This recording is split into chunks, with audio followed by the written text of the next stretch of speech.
Sou grato a Deus por mais uma ocasião em que estamos a proclamar as boas novas do Evangelho, né? Quero nesta ocasião, nessa manhã de sábado, nós juntos fazemos a leitura no livro de Mateus, capítulo de número 8, verso 23 ao 27. Jesus entrou no barco e os seus discípulos o seguiram. Eis que levantou-se no mar uma grande tempestade, de modo que as ondas cobriam o barco. Jesus, porém, estava dormindo. Mas os discípulos foram acordá-lo, dizendo: Senhor, salva-nos, estamos perecendo. Então Jesus perguntou: por que vocês são tão medrosos, homens de pequena fé? E levantando-se, repreendeu os ventos, o mar, e tudo ficou bem calmo. E aqueles homens ficaram admirados, dizendo: quem é este que até os ventos e o mar lhes obedecem? Meus amados irmãos, meus queridos ouvintes do Boas Novas, essa leitura é muito oportuna para nós neste momento. Leitura essa que fala sobre Jesus acalmando a tempestade. E vivemos em uma época de verdadeiramente de vendaval, de tempestade, não só em Sumé, não só no Cariri, não apenas na Paraíba, mas no Brasil e no mundo. Vivemos uma época de instabilidade, de crises emocionais, econômicas, sanitárias. E o que eu queria tornar evidente, bem claro, para que possamos de fato meditar nesta manhã, é que mesmo Jesus no barco, poderá ocorrer tempestades. Nós vemos que o verso 23 diz que Jesus entrou no barco e os seus discípulos o seguiram. Jesus foi seguido pelos discípulos. Jesus guiou aquele povo até aquele barco e, consequentemente, conduziu o barco até a tempestade e permitiu que a tempestade viesse àquele barco.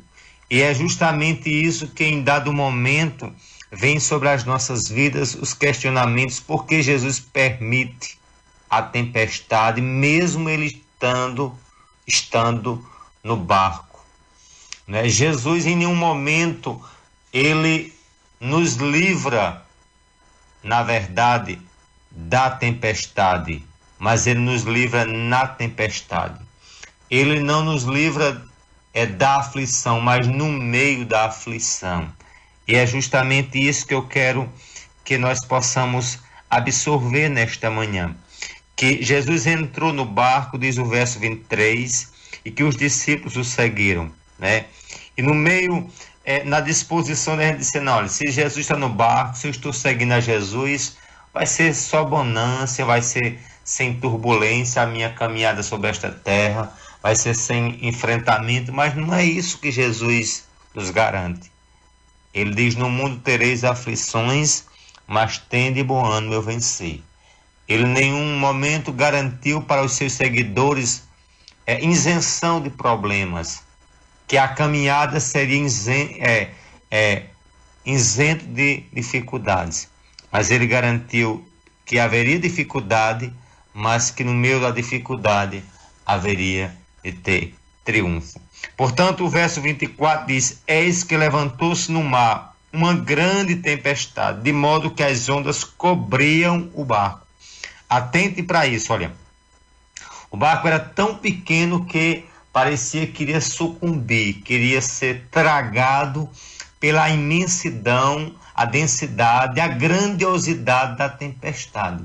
Enquantas vezes a minha e a tua vida, o nosso barco significa a nossa fraqueza, a nossa pequenez, nós achamos que vamos sucumbir, né?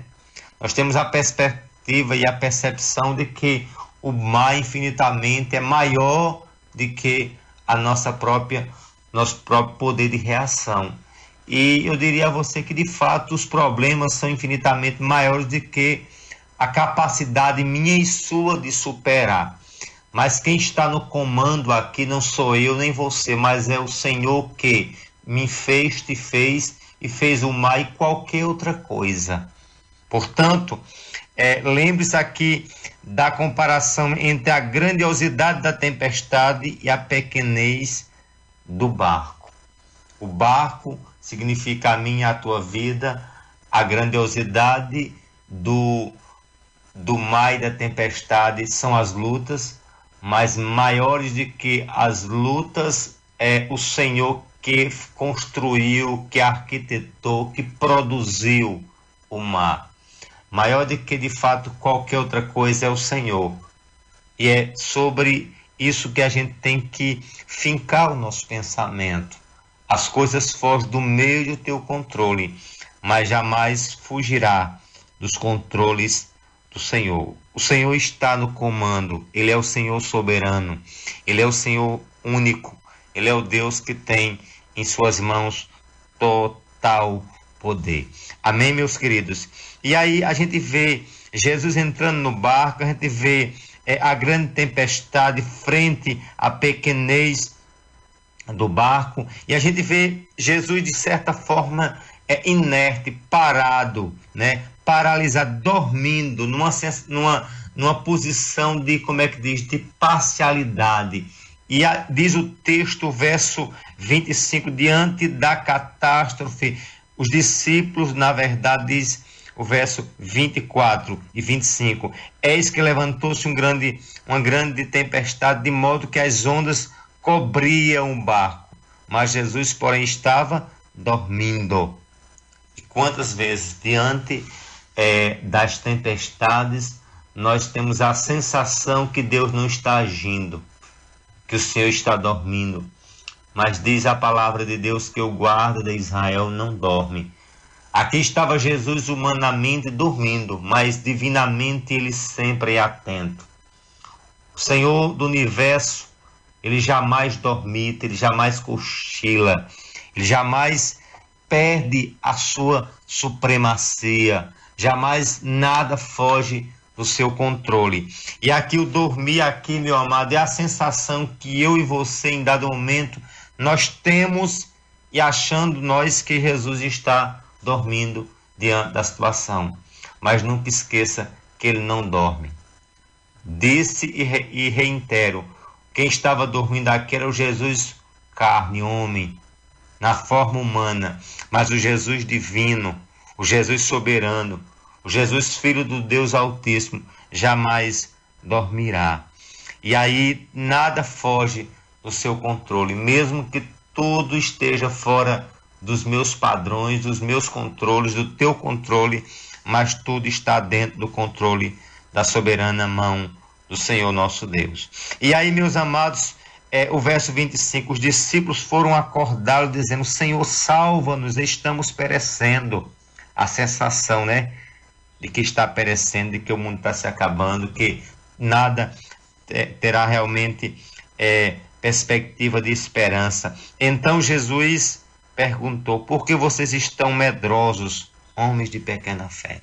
Né? Quantas vezes o medo, a angústia, a incerteza paira sobre o meu e o teu coração. Jesus disse, porque vocês estão medrosos. Levantando-se, repreendeu os ventos e o mar, e tudo ficou calmo. Meu amado, o Senhor que de fato outrora estava dormindo, agora levanta-se, tem a posição de atividade, não de algo passivo, mas é algo ativo, e ele aqui repreende o vento e o mar. E é a certeza que eu tenho, que o mesmo Senhor que outrora estava dormindo é o Senhor que se levanta para repreender o mar. Nunca esqueça, você possa estar até achando que Jesus esteja dormindo, mas quando ele bem quiser, ele se levanta e há de repreender o vento, o mar, e tudo haverá de ficar calmo. Porque as coisas fogem, como eu disse e volto a dizer, do meu e do teu controle. Achamos que o barco vai afundar totalmente. Entretanto, mesmo que as ondas venham serem tão grandes, venham serem infinitamente maiores do que o barco, ou seja, as lutas maiores do que a minha própria vida, Ele é o Senhor que está no barco. Estando no barco, não isenta de ocorrer tempestades no meio desse barco. E aí, por fim, meu amado, eu quero encerrar com esse questionamento tremendo que os discípulos fizeram. E eu queria que você percebesse a necessidade de você fazer tal questionamento, tal interrogação, tal pergunta. Vocês atentem para a última frase do verso 27. Quem é este que até os ventos e o mar lhe obedecem? Quem é este, o qual está no barco, mas não lhe falta tempestade? Quem é este que outrora a gente estava dormindo, mas agora se levanta e repreende o vento, o mar, e tudo fica calmo? Eu quero dizer, se você tem dúvida de quem é este, eu quero dizer, quem é este é o Filho do Deus Altíssimo. Quem é este é o Príncipe da Paz. Quem é este é o único capaz de te salvar de todas as mazelas e a mais de todas as danosas mazelas, que é o pecado. Quem é este? É o que é capaz de lhe dar paz no meio da tempestade. E é a partir dessa perspectiva, dessa percepção, quem é Jesus para mim e para você, que nós haveremos de ter paz em meio à guerra, que haveremos de ter paz em meio às lutas. Portanto, eu quero que você reconheça quem é esse. Ele é o Senhor do universo.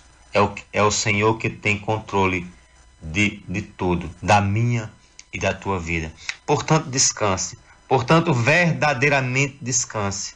E entenda que Existe alguma coisa melhor que... Deus te abençoe. Reconheça quem Ele é. Ele é o Senhor do universo. Mas cabe a você, nesta manhã, reconhecer que Ele é o Senhor da sua vida.